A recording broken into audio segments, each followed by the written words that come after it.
Ini dia desa terpencil yang selama berdiri tidak pernah memiliki tim dokter ataupun tim medis. Dan gue lagi ada di Kojadoi, NTT. Dan hari ini kita lagi mau ngadain pengobatan gratis buat masyarakat yang ada di sini.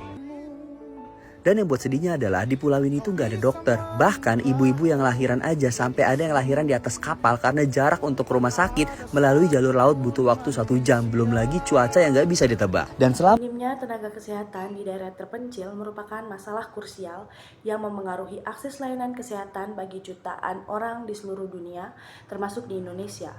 Daerah terpencil seperti pedalaman atau pulau-pulau terisolasi seringkali kekurangan dokter, perawat, bidan, dan tenaga medis lainnya akibat keterbatasan infrastruktur, transportasi, dan intensif kerja. Hal ini diperburuk oleh faktor geografis, ekonomi, dan kebijakan yang kurang memadani sehingga masyarakat di sana rentan terhadap penyakit yang tidak tertangani. Angka kematian ibu dan bayi yang tertinggi, serta kesenjangan kesehatan antara daerah perkotaan dan pedesaan. Isu ini tidak hanya berdampak pada kesehatan individu, tetapi juga pada pembangunan sosial ekonomi. Tanpa intervensi yang tepat seperti program pemerintah untuk memberikan intensif pendidikan kesehatan lokal atau teknologi, masalah ini akan terus berlanjut dan memperlebar kesenjangan kesehatan global. Data dari Organisasi Kesehatan Dunia atau WHO menunjukkan bahwa sekitar 50% populasi dunia tinggal di daerah terpencil, namun hanya 25% tenaga kesehatan yang tersedia di sana, menekankan urgensi untuk sosial berkelanjutan. Sila pertama, ketuhanan yang Maha Esa. Sila ini menekankan kepercayaan kepada Tuhan dan etika spiritual dalam kehidupan. Minimnya tenaga kesehatan di daerah terpencil dapat dilihat sebagai tantangan untuk menjaga nilai kemanusiaan yang dianugerahkan Tuhan. Tenaga kesehatan yang terbatas seringkali membuat masyarakat terpencil sulit mengakses layanan medis yang bertentangan dengan prinsip menghargai kehidupan sebagai karunia ilahi.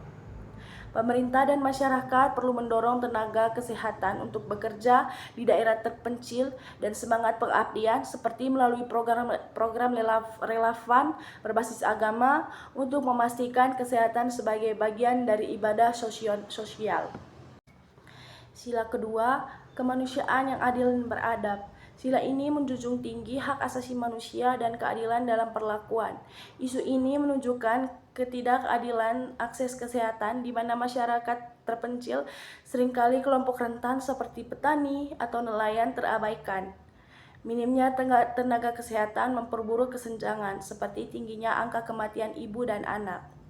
Pancasila mendorong kebijakan yang adil seperti redistribusi tenaga kesehatan melalui program wajib kerja di daerah terpencil untuk mewujudkan kemanusiaan yang adil dan beradab serta bagi semua warga negara. Sila ketiga, Persatuan Indonesia.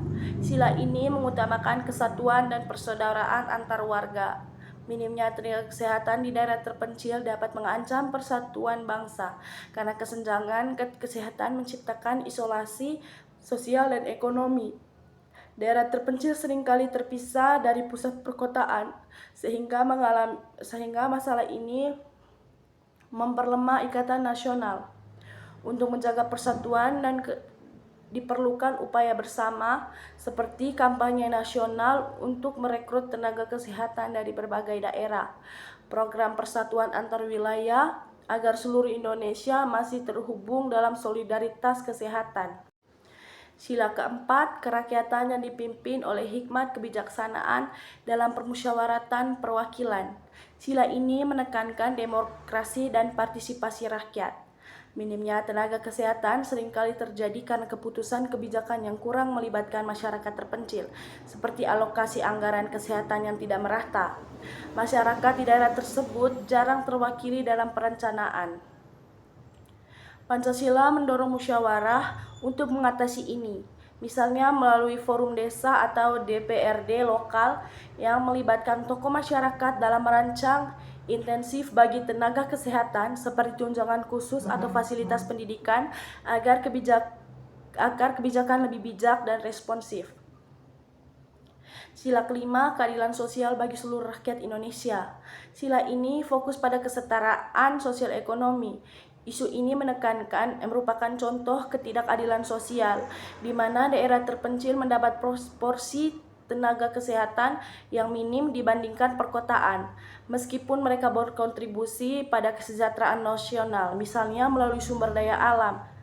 Untuk mewujudkan keadilan, Pancasila mendukung reformasi seperti kesehatan, seperti pemberian prioritas pada daerah terpencil melalui Undang-Undang Kesehatan Nasional, subsidi transportasi atau teknologi, sehingga akses kesehatan menjadi hak sosial dan yang setara. Untuk mengatasi isu ini, saya melakukan langkah-langkah yang konkret yang terinspirasi dari nilai-nilai Pancasila. Kolaborasi komunitas, bergabung dengan komunitas kesehatan lokal untuk menggalang dana atau sumber daya, seperti mengirimkan obat-obat ke daerah terpencil sebagai wujud sila, keutuhan, dan kemanusiaan. Dengan aksi ini, saya berharap dapat berkontribusi kecil namun nyata, menginspirasi orang lain untuk melihat isu ini sebagai bagian dari tanggung jawab bersama sesuai Pancasila.